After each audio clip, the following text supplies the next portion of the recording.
प्रश्न है, त्रिज्या 4 सेंटीमीटर वाले एक वृत्त के त्रिज्या खंड का क्षेत्रफल ज्ञात कीजिए जिसका कोण 30 अंश है। साथ ही संगत दीर्घ त्रिज्या खंड का क्षेत्रफल भी ज्ञात कीजिए, जबकि पाई बराबर दिया है 3.14 का प्रयोग कीजिए।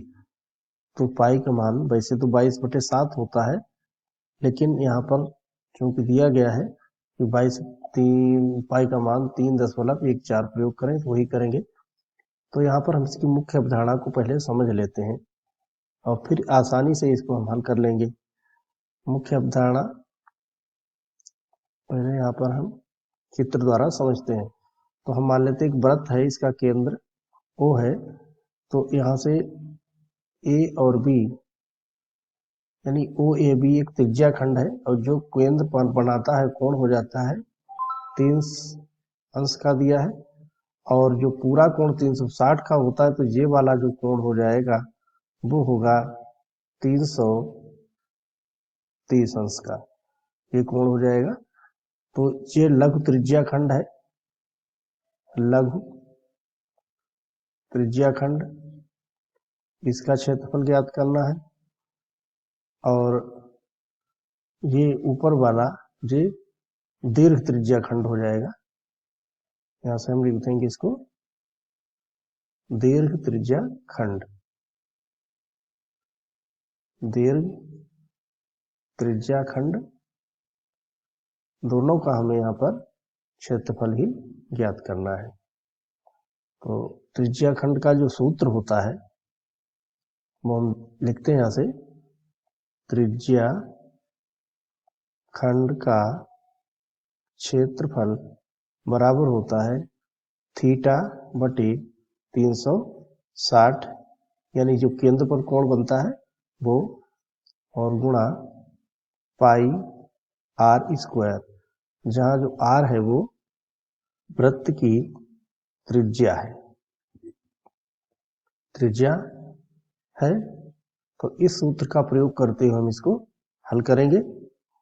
तो यहाँ पर हमें जो दिया गया है पहले हम उसको लिख लेते हैं। हमें जो त्रिज्या दी गई हम इसको मान लेते हैं, जो त्रिज्या r है वो है यहाँ पर 4 सेंटीमीटर, और जो केंद्र पर कोण बनता है लघु त्रिज्या खंड द्वारा यानी थीटा बराबर है 30 अंश, ये लघु त्रिज्या खंड द्वारा है।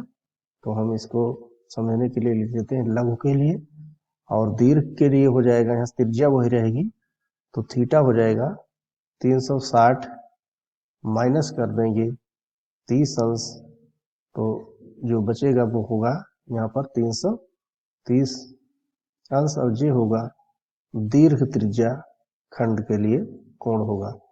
तो हम देखते हैं कि ये वाला जो क्षेत्रफल है वो होगा लघु त्रिज्या खंड के लिए, और जो ऊपर वाला है ये वाला क्षेत्र होगा दीर्घ त्रिज्या खंड का क्षेत्रफल है। तो इन दोनों को हमें यहाँ पर ज्ञात करना है। तो पहले हम लघु त्रिज्या खंड का क्षेत्रफल ज्ञात कर लेते हैं, फिर हम दीर्घ का ज्ञात करेंगे। लघु त्रिज्या खंड का क्षेत्रफल बराबर 30 अंश बटे 360 अंश पाई गुणे त्रिज्या यानी 4 का वर्ग। तो यहाँ 0 से 0 कट जाएगा, 3 से भाग देंगे, 3 एकम 3, 3 दूना में 6। तो यहाँ पर आ गया हमारे पास 1/12 गुणा 3.14 गुणे 4 गुणे 4, 4 एकम 4 होता है, 4 तियां 12, तो ऊपर हम उनकी गुणा कर लेंगे तो यहाँ पर आ जाएगा, ये हो जाएगा 12.56 और बटे में 3 से जब हम भाग देंगे तो ये आएगा यहाँ से 3 चौके 12.3 एकम 3 होता है, 2 बच जाएंगे यहाँ पर, तो 26 हो गया, 3 अट्ठे 24। तो हम यहाँ पर लगभग इसका निकाल लेते हैं, दशमलव के 2 स्थान तक, और जे होता है सेंटीमीटर स्क्वायर, क्योंकि जो क्षेत्रफल होता है वो हमेशा वर्ग में होता है। तो जे हमें मिल गया लघु त्रिज्याखंड का क्षेत्रफल।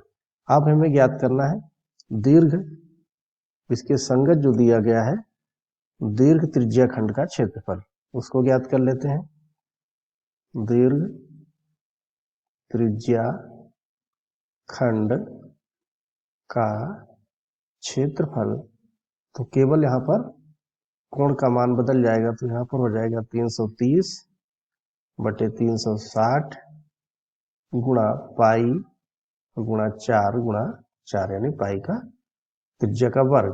तो यहाँ से जी कट जाता है, तो 3 से विभाजित करते हैं तो 3 11 में 33 होते हैं, 3 1 3, 3 दूना में 6 हो जाएंगे। तो अब हम इसको भाग दे देंगे 4 से, तो 4 तियां 12 हो गए, यहाँ से 4 तियां 12, और अब हम इसके मान रख लेते हैं यहाँ पर 11 गुणे 3.14 गुणा 4 बटे 3। तो यहाँ पर हम पहले इसकी गुणा करते हैं, 11 और 4 से गुणा कर देंगे तो हो जाएगा 12.56। अब 11 से गुणा करते हैं बटे में 3, तो यहाँ पर हो जाएगा 4 छंग 66, 6 और 55 और 6 61, 1 6 यहाँ से लग गया, यानी 22 6 28, 2 11 के 11 और 2 13, 2 दर्जे के बाद दशमलव है, तो हम इसको 3 से भाग दे देंगे, तो 3 चौके 12, 1 3 18 दशमलव, और यहाँ से लगभग 3 5 15, तो ये हो जाएगा लगभग 46.5। ये लगभग में है क्योंकि 7 दशमलव में नहीं हो सकता। तो इसका जो क्षेत्रफल है वो हो गया दीर्घ त्रिज्याखंड का, हो गया 46.5 सेंटीमीटर का वर्ग, यानी सेंटीमीटर स्क्वायर। और हम आशा करते हैं आपके समझ में आया हो। धन्यवाद।